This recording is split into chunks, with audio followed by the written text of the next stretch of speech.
The next thing I wanted to do was I wanted to actually crank the engine just to see if I got oil pressure, etc.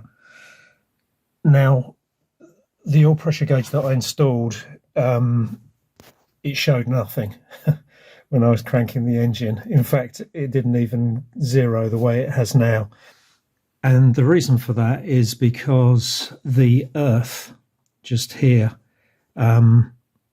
well, I've added an earth. You can see I've added this wire here. So from the body of the filter, the oil filter, to the side of the body of the sensor, the oil pressure sensor. I debated all sorts of ways of putting it on there. I was almost about to drill a hole in the sort of outer canister thing here and put a self-tapping screw in, but I chickened out of that. I debated soldering it, but I thought it will never hold.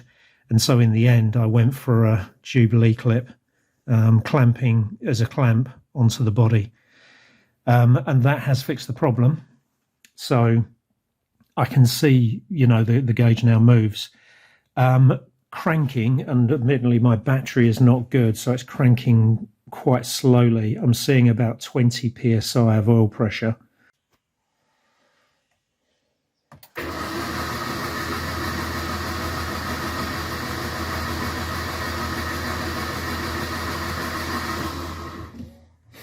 I have no idea if that's good or bad.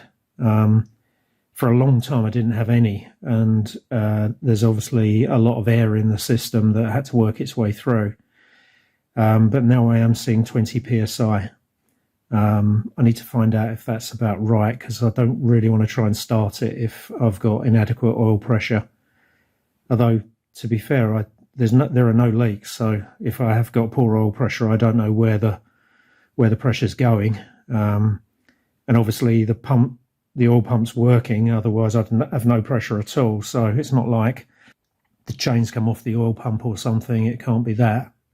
So I'm guessing that it'll probably pick up once I do actually get the engine started. To crank it, the Haynes manual says you should remove a fuse that drives the fuel pump, which I have done. It's a 20 amp fuse. It's behind the glove box inside. And then it says you should also remove the engine management relay. Well, there are these two relays here, and I have a feeling there's a relay over here. And despite having the part numbers, I can't figure out how to tell which one's which. And I did disconnect them. If I disconnect this one, basically nothing works. I think that was right. I didn't get anything. I wasn't even able to crank it, I don't think. And if I disconnect this one, I don't know, it wasn't obvious what it was doing.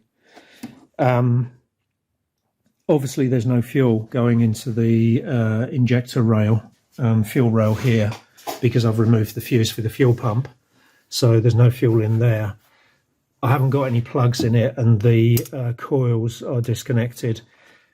I must admit, that's not ideal. I don't like driving these electric, you know, these are expecting a load.